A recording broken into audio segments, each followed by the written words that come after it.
namalizia somo lile la kusema kwamba umngoje Bwana. Na namaliza kwa jinsi hii. Watu wakuu ambao unasikia katika Biblia walikaa kimya. Walikaa kimya wakamsubiri Bwana. Watu wakuu walikaa kimya wakamsubiri Bwana. Hata wakati walipokuwa nasubiri, si kwamba ilikuwa ni wakati ambaye nafsi zao walifurahia. Sio. Kulikuwa na maumivu makali. Kulikuwa na mawazo mengi yaliyoshindana nayo. Lakini kwa kuwa walijua kutiisha nafsi zao, walitiisha nafsi zao mbele za Bwana. Walizungumza na nafsi zao. Walizungumza na nafsi zao. Mfano, mtu mmoja aitwaye Daudi. Daudi ni mfalme ambaye ni mfano ulio mzuri, ambaye yeye alizungumza katika Zaburi ya 62 mstari wa 1. Sikiliza anachosema mtumishi wa Mungu huyu. Anasema hivi: nafsi yangu yamngoja Mungu peke yake, kwa kimya wokovu wangu utoka kwake. Anasema yeye ndiye mwamba wangu na wokovu wangu, ngome yangu, sitatikisika sana. Anasema hata lini mtamshambulia mtu mpate kumuua ninyi nyote pamoja? Kama ukuta unainama, kama kitalu kilicho tayari kuanguka. Ufanya shauri kumwangusha tu katika cheo chake. Ufurahia uongo kwa kinywa chao. Hubariki kwa moyo wao ulaani. Nafsi yangu mngojee Mungu peke yake, kwa kimya tumaini langu utoka kwake. Unapopitia unayapitia, unapotembea katika maisha haya, maisha ambayo unayapitia na unayaishi, maisha ya kukata tamaa. Kuna maisha ambayo unakata tamaa mwenyewe, na kuna maisha ambayo unaishi ambayo mtu mwingine ndiye anayekukatisha tamaa. Watu wengine wanakukatisha tamaa. Wengine wanakuambia huwezi kuvuka. Sio saa, nasema sio saa ya kusikiliza maneno ya wakatisha tamaa. Sio saa ya kuwaza kwamba hutaweza. Ni saa ambapo unasema, kwa kuwa nafsi yangu inamngoja Bwana mwenye uwezo, mwenye nguvu, aniwezeshaye, hata ili nitavuka. Sema hata ili nitavuka. Haleluya. Ukimya siku zote ni silaha. Ukimya siku zote ni silaha ya mtu ambaye anapita katika magumu, ametulia. Na wakati mwingine ukikaa kimya, maadui zako wanakosa upande ulipo. Hamjanielewa? Bwana apewe sifa sana. Wakati mwingine unapokaa kimya, unatulia kimya mbele za Bwana, hata maadui zako hawataelewa. Hawataelewa jinsi ulivyo. Hawatakufahamu. Amen. Hawatafahamu mipango yako. Hawatafahamu njia zako. Maana umetulia kwa Bwana. Unamsubiri Bwana. ambaye ndiye nguvu yako, maadui zako watakosa mwelekeo wako. Vizuri kumngoja Bwana. Wakuu walijua hilo, wakamngoja Bwana. Daudi anasema katika mstari wa 5, Zaburi ya 62, anasema nafsi yangu mngoje Mungu peke yake, kwa kimya tumaini langu hutoka kwake. Tumaini lako liwe inatoka kwa Bwana. Iwe kijana, uwe mwanamke, uwe mwanaume, tumaini lako litoke kwa Bwana, lisitoke kwa wanadamu. Wanadamu hawana cha kukupa, lakini Mungu anacho cha kukupa. Saa yako ikifika utainuliwa na Bwana. Bwana apewe sifa sana. Nilipokuwa napitia kitabu cha Ruth, kianza mlango wa 1 mpaka wa 4, utaenda kusoma, au hata unayesikiliza kwa njia ya YouTube utasikiliza tu. Soma hiyo kitabu. Mwanamke ambaye ameona kuna kitu katika nyumba ya Naomi. Yuko Mungu ambaye ukimtumaini. Katika nyumba ya Naomi amemwona yuko Mungu ambaye akiweka tumaini lake peke yake kwake, iko faraja. Hata kama amepoteza mume, hata kama amepoteza nani, mume, iko faraja. Yuko ambaye akiambatana naye atafika mpaka mwanzo. Sema mwanzo wa mavuno. Haleluya.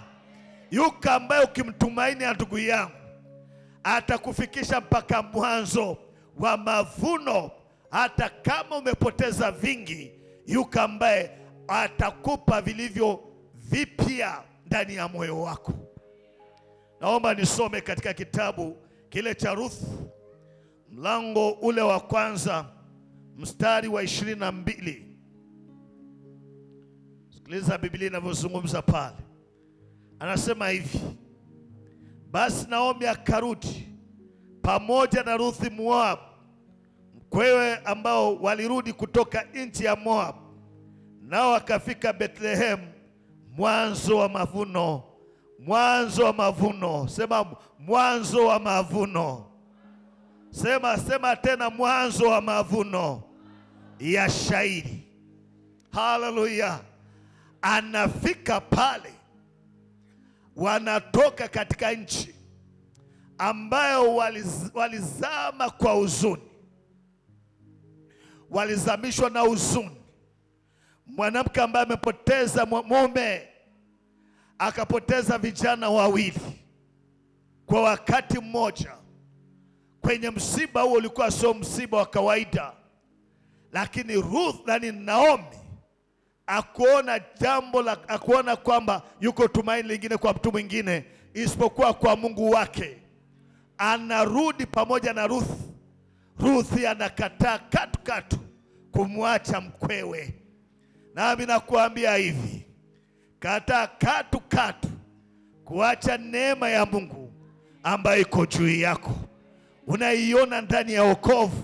Sio jambo la kuachia. Kaza mwendo, songa mbele. Hata vije vya kukatia tamaa, songa mbele. Hata watu wengine wakuache, songa mbele pamoja na Bwana. Saa yako ya mavuno na mwanzo wa mavuno ipo mbele yako. Haleluya. Hebu mwambie mwenzako, saa ya mavuno yangu iko mbele yangu.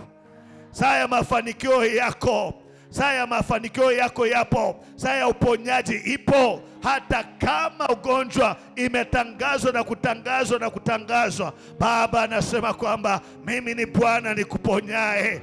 Usiwe na miungu mingine. Tulia, ngoje Bwana, weka tumaini kwake.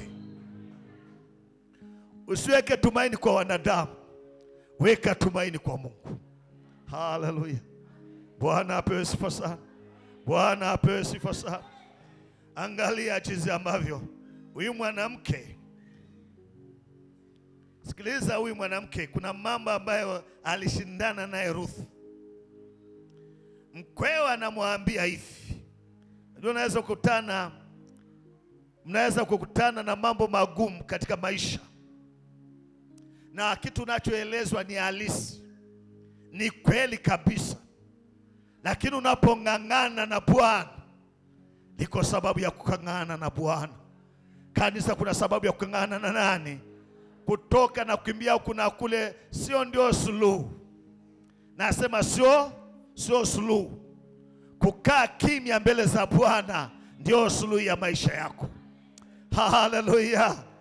Hata sisi tunapoona kanisa hili, si kwamba hatujapitia changamoto, tumepita. Siku moja pale ushirika, bokuwa naanza kazi hii, kakutana na mama mmoja, akanishusha kutoka chini, kutoka juu mpaka chini. Narudia tena, akanishusha kutoka juu mpaka chini. Na siku ile ilikuwa nimefunga, na siku ya 3 nikiomba kwa ajili ya eneo hili. Na baadaye akaniangalia, sijui alifanyaje, jua anasema kaangalie jinsi alivyokuwa na njaa, kama jinsi atatuhubiria habari ya Mungu huyu. Haleluya. Lakini ndani mwangu nikasema, angelijua nilicho nacho, angelijua nimetumwa na Bwana mahali pale ili nisimamishe jina lake. Haleluya. Angenyamaza kimya, na siku baada ya siku uwepo wa Mungu litembea pamoja nami. Amina. Nashukuru leo mwanangu yuko hapa. Njoo mwanangu, njoo na Seria, njoo. Mshangilieni Mungu kwa ajili ya mama huyu. Sio wewe mwanangu yule pale. Sio wewe yule. Njoo. Na watoto wengi hati. Amen. Bwana apewe sifa sana. Bwana apewe sifa sana. Njoo kaa upande wa mkono wa kuume wa baba yako. Leo tunahubiri pamoja, maana Mungu alitenda.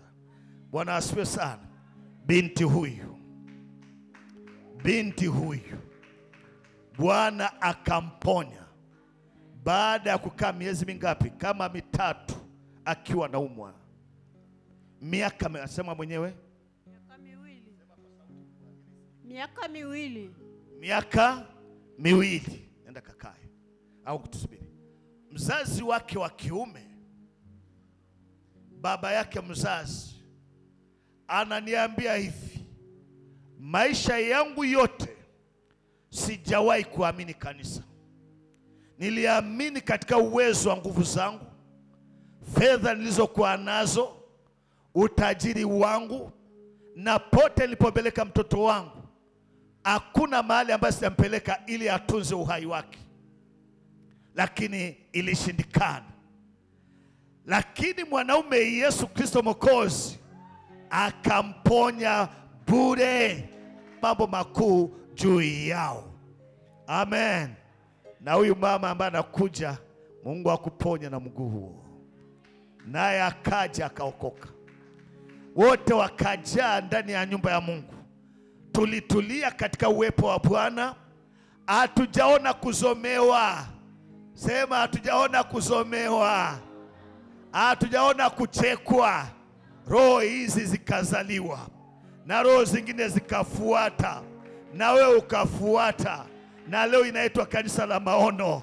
Mungu awabariki sana. Mama yangu ubarikiwe. Zidi kujitunza katika Bwana, zidi kujitakaza katika Bwana, zidi kuonekana katika Bwana. Haleluya. Nendeni mkakae. Hawa ndio wanajua historia. Lakini haijapita muda mrefu, Bwana akatenda, kwa sababu alikusudia mema juu ya Ngosengiu. Watu wakuu walimngoja Bwana. Ruthi naye ambaye anaondoka ni mjane, na anaondoka wajane wawili, ambaye kibiblia huyu mkubwa anaandikiwa kabisa kwamba ni mjane. Haleluya. Huyu mdogo kibiblia hairuhusiwi sana. Haleluya. Lakini mjane anahitaji faraja za Mungu. Akaondoka wajane wawili wasio na mwanaume anaowaelekeza, lakini mwanaume Yesu yuko pamoja nao. Na huyu mwanamke huyu Ruthi mama mkwe wake anamsii. Sikiliza mwanamke huyu alivyokuwa anamsii katika uhalisia kabisa. Katika mstari wa 12 au mstari wa 11, nianze 11, mstari wa 11 kuendelea mbele kidogo. Naye Naomi akasema, enyi wanangu, mrejee, kwani kufuatana na mimi, je, mimi ninayo watoto wa kiume tena tumboni mwangu, hata wewe wawe waume zenu? Ni mzee, hana watoto tena, na anawaeleza uhalisia, warudi wakaolewe. Yeye aende peke yake, arudi nyumbani kwao, aende nyumbani kwao. Na ndani ya Naomi alikuwa na uchungu, anaona hapendezi tena, maana tafsiri ya jina Naomi ni pendeza. Amen. Ni nani? Ni pendeza. Na kule Naomi anasema, msiniite Naomi, mniiteni Mara. Maana uchungu, aona kama Mungu alimuacha. Kuambie Mungu hajamuacha Naomi. Nami nakuambia wewe mwenye uchungu ya moyo, unajisikia hali ya kudharauliwa, unajisikia hali ya kupotelewa, unajisikia hali ambayo hauwezi kuelezea, hata simulizi yake huwezi kuelezea, tulia mbele za Bwana. Mungoje Bwana. Bwana atatenda jambo juu yako. Atafanya jambo ambalo likutendeka kwa kusudi lake. Hakuna anayeweza kuondoa. Bwana apewe sifa sana. Sikiliza majibu ya mwanamke huyo. Anasema hivi, je, mngesubiri hata, anasema hivi, enyi wanangu, mrejee, nendeni zenu, kwa kuwa mimi ni mzee, siwezi kupata mume tena. Kama ningesema natumaini kama ningepata mume hata usiku huu na kuzaa mtoto wa kiume, nikazaa watoto wa kiume, je, mngesubiri hata watakapokuwa watu wazima? Mngejizuia msiwe na waume? La sivyo wanangu, la sivyo wanangu, maana ni vigumu kwangu kuliko kwenu, kwa kuwa mkono wa Bwana umetoka juu yangu. Nao wakapaza sauti zao, wakalia tena, na Orpa akambusu mkweo, lakini Ruthu akaambatana naye. Sikiliza, Biblia inasema, naye akasema, Naomi tena namwambia, tazama, shemeji yako amerejea kwa watu wake na kwa Mungu wake. Basi urejee wewe, umfuate shemeji yako. Naye Ruthi akasema, usinisii nikuache, nirejee nisiwafuatane nawe, maana wewe uendako nitakwenda, na wewe ukaapo nitakaa. Watu wako watakuwa watu wangu, na Mungu wako atakuwa Mungu wangu. Hata katika taabu hii usinisii niondoke. Kuna kitu ambacho Ruth aliona ndani ya Naomi. Aliona ibada ya nyumba ile, aliona uwepo wa Bwana, aliona nguvu za Mungu, aliona kuishi tena. Siku hiyo alibadilishwa jina, akaitwa Malkia wa Mafanikio. Hey! Nilipoingia kwa Yesu Kristo Bwana wa uzima, siku hiyo nimepandishwa. Gredi za elimu zimepanda, zimeenda juu. Hey! Niko juu, manake Mungu wangu yuko juu. Nawe Mungu atakuweka juu. Mtu hatakudharau kwa sababu ya ujana wako. Mtu hatakudharau kwa sababu ya hali uliyokuwa nayo. Hata uchumi wangu ukapandishwa juu, ili niweze kufananishwa na walio juu. Bwana kuinue juu. juu ya mambo yote, uwe juu ya mambo yote. Mwanangu, inuliwe na Bwana. Alipoingia nyumbani kwa Boaz, hakuitwa tena Moabu. Angalia, anakusanywa pamoja na kundi la Bwana. Anakuja mpaka anamzaa Yesu katika ukoo wake. Yesu anatajwa, Bwana wa uzima anatajwa. Nini? Nia. Nia. Nini? Sema nia. Sema nia. Sio elimu ya teolojia. Uwepo wa Bwana inakuangukia. Na sema, na watoto wangu watabarikiwa, wataitwa wabarikiwa. Haleluya, haleluya. Watoto wako waitwe wabarikiwa. Ujenge nyumba na uishi. Haleluya. Usome na upate kazi. Nasema usome na upate kazi, na kazi ya mikono yako ibarikiwe, ionekane siku kwa siku nyongeza ya kazi yako. Haleluya. Maana mafanikio ya mtu wa Mungu ni katika kufanya kazi. Naeleza wazi, mafanikio ya mtu wa Mungu anayemwamini Bwana na anayemngojea Bwana, anamngoja Bwana akiwa kazini mwake. Haleluya. Mungu awabariki sana.